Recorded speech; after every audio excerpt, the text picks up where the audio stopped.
Bom dia, seja muito bem-vindo a mais um programa de Esperança e Vida, onde nós vamos estar trazendo uma palavra de esperança para o seu coração.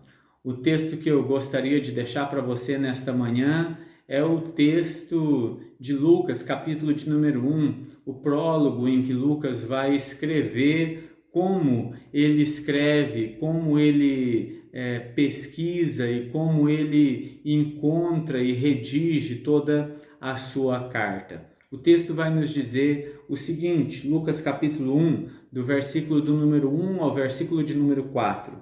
Muitas pessoas já dedicaram a elaborar um relato ordenado dos eventos que ocorreram entre nós. Esse relato nos foi transmitido por testemunhas oculares e servos da palavra. Por isso, excelentíssimo Teófilo, visto que investiguei tudo cuidadosamente desde o começo, achei bom escrever-lhe um relato ordenado, para que você tenha o firme conhecimento das coisas que lhe foram ensinadas. É interessante que este é o começo do livro de Lucas.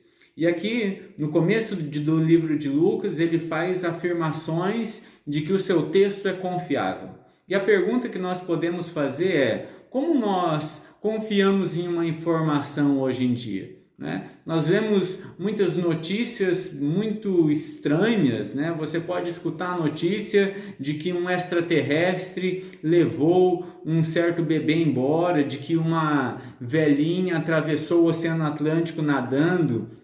E como nós verificamos a veracidade de uma notícia? Bom, hoje nós temos vários meios para isso, e naquela época, na época em que Lucas escreve esse texto, ele também poderia utilizar vários meios para estar descobrindo se algo era verdadeiro ou não. E Lucas vai dizer que ele usa de todos esses meios. O primeiro meio que ele usa é de ouvir testemunhas oculares, ou seja, ele escuta pessoas que haviam visto e haviam convivido com o próprio Senhor Jesus. Não apenas isso, Lucas também vai dizer que ele pesquisa e dá ouvidos a outros textos. Outras pessoas já haviam escrito muitas coisas a respeito de Jesus e ele tinha o conhecimento de todos esses materiais. Inclusive, talvez, muito provavelmente, um dos materiais que ele usa muito para escrever o seu livro é o próprio livro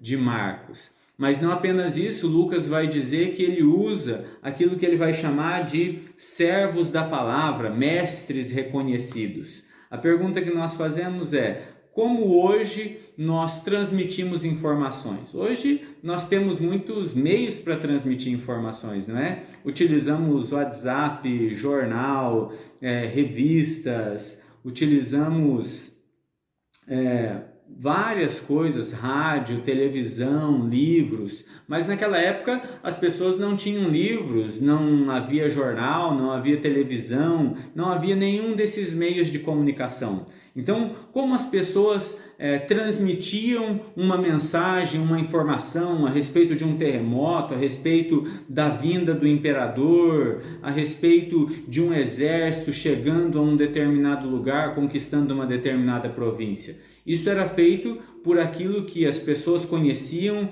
como os mestres reconhecidos. Havia alguns homens ali naquela comunidade que eram respeitados por contarem as histórias verdadeiras, eram respeitados e reconhecidos como contadores de histórias oficiais. E Lucas consulta também estes homens e ele vai dizer: olha, eu consultei estes homens oficiais que tinham informações legítimas a respeito de Jesus para colocar isso no texto. E é interessante que naquela época se confiava muito mais nesses homens do que no próprio texto, E a pergunta que nós podemos fazer então é: por que Lucas se dá ao luxo de escrever um texto sendo que já haviam contadores oficiais? Muito provavelmente porque quando Lucas escreve esse relato dos evangelhos, esse relato da vida de Jesus, provavelmente aí por perto do ano 70 depois de Cristo, muitas coisas estavam acontecendo, uma grande guerra entre os romanos e entre os judeus, uma grande guerra ali em toda a Palestina, e muitas pessoas estavam morrendo, inclusive muitos desses homens, várias testemunhas oculares já não poderiam ser mais encontradas nos lugares onde elas poderiam ser encontradas na época de Jesus, e todo esse testemunho corria risco de ser perdido. Então Lucas junta todas essas informações, ouve pessoas, lê textos e consulta estes contadores oficiais de histórias para então escrever este prólogo dizendo: aquilo que está escrito neste livro é confiável. Nós não escrevemos aqui coisas da nossa própria ideia, nós não inventamos histórias, mas esse texto é um texto confiável. O que nós podemos aprender com isso? O que eu e você podemos aprender com isso? Que a nossa história, a história da redenção, este homem chamado Jesus Cristo, este homem que morreu, e o relato não apenas da morte, mas da ressurreição do Senhor Jesus Cristo, é um relato histórico, fundamentado na história. Ele não é apenas algo que nós criamos para divertir a nossa mente, ele não é apenas uma poesia, algo que foi inventado por alguns homens iletrados e que acabou sendo copiado por muitas pessoas. Não. Este relato da morte, da ressurreição, do nascimento e da ascensão do Senhor Jesus é um relato confiável. Deus, o Deus vivo, realmente esteve entre nós. Ele realmente amou o mundo de tal maneira que veio neste mundo, viveu nele durante 33 anos, morreu a morte daqueles que ele escolheu e ao terceiro dia ressuscitou da tumba.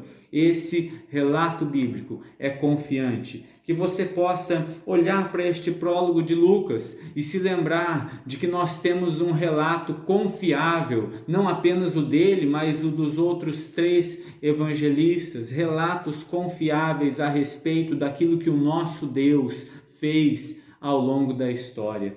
Que você guarde esta palavra na sua mente e no seu coração. Esse Senhor Jesus Cristo, ele viveu entre nós, ele passeou no meio daquela terra, ele morreu, mas ao terceiro dia, conforme Lucas relata, ele venceu a morte, fez aquilo que nenhum homem fez, e ele ressuscitou e subiu aos céus, está assentado à direita de Deus e governa sobre tudo e sobre todos. Guarde o Evangelho de Lucas no seu coração, mas guarde ele não apenas como uma história bonita, mas como uma história verdadeira, algo que realmente aconteceu. Deus abençoe você, um grande abraço e até a próxima.